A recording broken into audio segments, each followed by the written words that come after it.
When speaking about the glacial land formations, I've already been talking about the Alpine Glacier and how it looks like. We have the moraine, we have the glacier, and the ridges, and so on. So, how actually a mountainous area would look like with the kind of remains of the glacier, or how a glacier is shaping a mountain range in general. Now, what I did not talk about more in details, and I didn't show it on the board, is how kind of a flat surface covered by ice, so ice sheets in general, how larger areas of like Eastern Europe that we know were covered by ice sheets during the Pleistocene, during the ice ages. So how that would look like, and what kind of remains of the ice we would have over there. We don't have mountains, but we had a lot of ice and a lot of like deposits. And some of these would be specific kinds of remains of ice sheets that we know as the Kame or Kame. Also, we would have the Kettle, Ketle. These are like lakes, and also the eskers.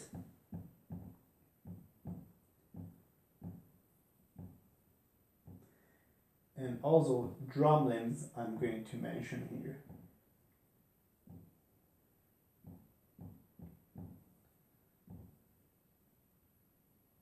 So the eskers, the kame, is depositional.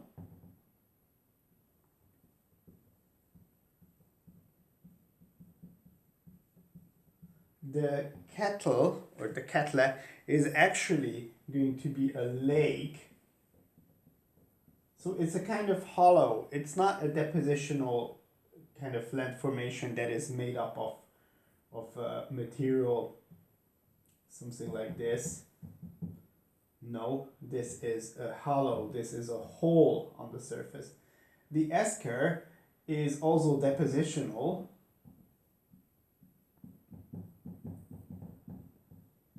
But this will be elongated, so it's actually a long material chain of sediments. And the drumlin, again, is depositional, but it will have a specific shape, so it's not just going to be leftover material. So let me just go through very quickly these, what they are,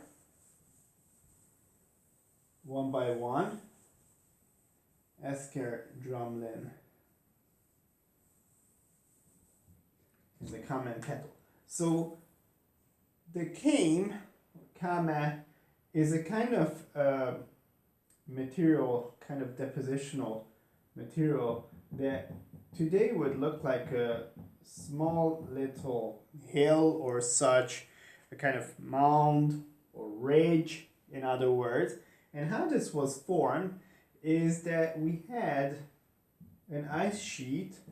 So here we have the surface, we have an ice sheet, and on the ice sheet, or within the ice sheet, perhaps there were cracks, there were crevasses, some of these holes on the surface or inside. There were, of course, in glacial water flows, and so in the ice, on the ice, sediments have been accumulated, and whenever the ice itself melted, all this material then ended up on the surface, and that's why today we have these remaining little mounds and ridges made of sand and gravel on the surface. So this is kame or cane. The kettle, is a kind of a lake. And how this actually developed, so now this is what we find in an area that was originally shaped by ice or was covered by ice. Originally, we had an ice sheet on the surface, and by time this was melting. So most of this has perhaps been melting, and here we had these kinds of blocks of ice perhaps being also to some extent embedded on the surface. And by time, as this ice, the material has been melting, we had these remaining little hollows developing on the surface, and the remaining little hollows are today lakes. So this is how we can say that this is actually like these intervening hollows, or as we said, they can be like these dead blocks of ice which formed some of these little lakes. Also, what can happen, and even though here we say that the ice can be embedded in the surface, that the glacial fluvial, so as the ice over here was retreating that way, but still the meltwater was carrying sediments, and these sediments have been surrounding these blocks of ice that remained there, and that also added to the fact that now we see these kind of as little hollows, little holes on the surface, because later on sediments have been surrounding the blocks of ice.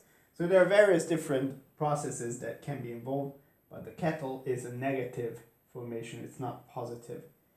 The esker happens a little bit similar to both of these, but what we see is that even though we have ice, we will have meltwater, and in this case probably,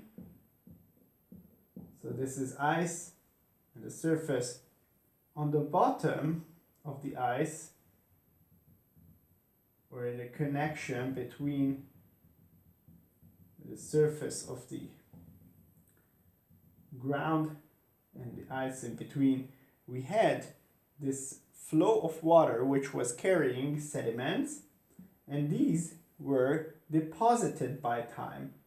So that way the water is moving, flowing, and by time, as the ice has disappeared, melted, this kind of sediment remained in place. So that's why we say eskers are going to be kind of elongated ridges. So they're long, they're not just individual blocks of ice or hills of sediment that originally were shaping this. It was a river flow that was the reason for the esker to develop. So if I want to show how this from like the profile, the cross section would look like, again we have the ice, and actually perhaps here it's even a little like elevated channel where the water was flowing in our direction, so this way, out from the ice, and actually it was building its own channel, kind of like a suspended channel, elevated channel that was developed here by the sediments carried by the meltwater under the ice. And so this is what actually, here I can just show it kind of in three-dimensional profile. So this is what has remained on the surface, can be seen on the surface. It's kind of an elongated glacial till sand and gravel based material on a very flat surface, so otherwise this area would be very flat. That's the esker. And the drumlin would be something that is shaped by the moving ice. So here the ice would be moving above this kind of till, another rock-based material. It's sedimentary, and so here we would see that there's a larger block of rock, perhaps, that the ice would move above, and here there would be a specific shape that actually the drumlin would take as the ice would be carving off one end. So again, drumlin is also a depositional land formation. The S curve as well, the cathode is negative, and the comment again is depositional. These are just some of the very basic land formation, and in the next couple of minutes I just want to highlight the differences between the drumlin and the weyerbacs or roches moutonnées or roches moutonnées. So those that are erosional land formations shaped by ice but that look a little bit similar to the drumlins. So a typical question in the exam can be the comparison or explanation of either one of them.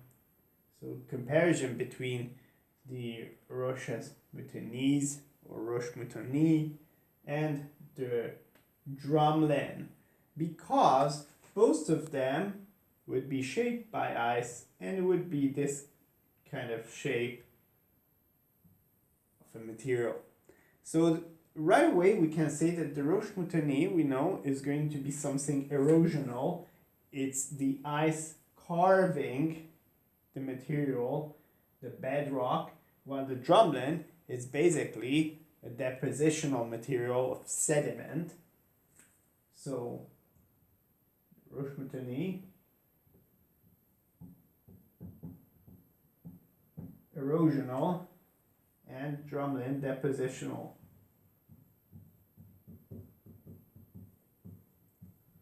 What is the material then? The roche moutonnées is a bedrock, and often things like granite can form the weyerbacs, whereas the drumlin is a kind of sediment, often derived from the glacial sediment like till originally. So till, and this can mean like sand, gravel, or other sedimentary materials in general, we can say, that were deposited. Now we see the shape is similar, but the direction of the ice would be different. So if we want to draw a roche moutonnées, we say, in this case, in both cases, I say that the direction, the flow of the ice would be from the left to the right. And in this case, we see that there will be a kind of Stoss side and lee side of the roche moutonnées. Something like this.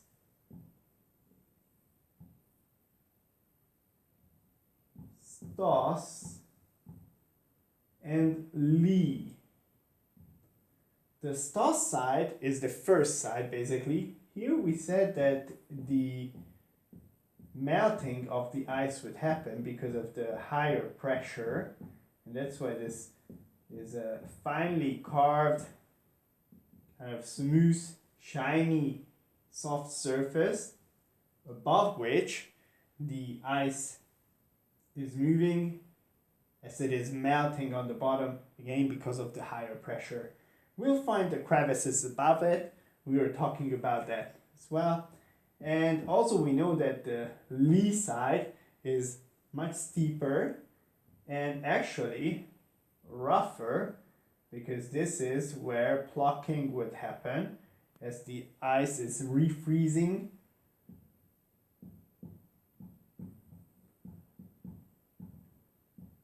So connecting to the rock material and grabbing it away, plucking it away. Right away I just put this might be something crystalline like granite rock. And what we would find in case of the drumlin is a different pattern. So we have this kind of whaleback shape, but it's the opposite shape if we think about the direction of the flow. We'll have a toss and a leewards kind of side as well, and the ice would be moving again, often because we have a larger piece of boulder or rock that is here in the first connecting side between the ice and this sedimentary mass. And then as the ice would be moving above this larger piece of rock, it would be leaving behind or leaving motionless this sedimental material, sand, gravel, whatever, that is over here on the outer side or the further side, the leeward side of the drumlin. So I think these are just some of the main points that we need to think of.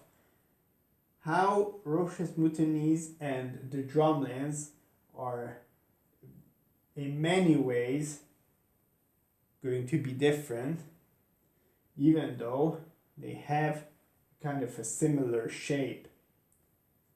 And again, here for roches moutonnies we would see the bedrock.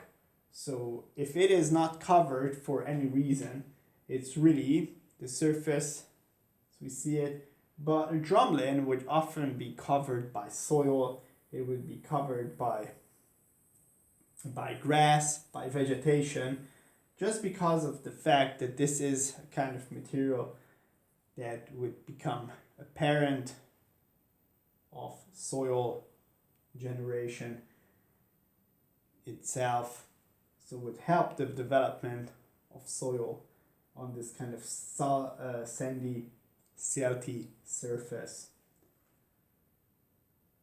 Roches moutonnies and drumlins.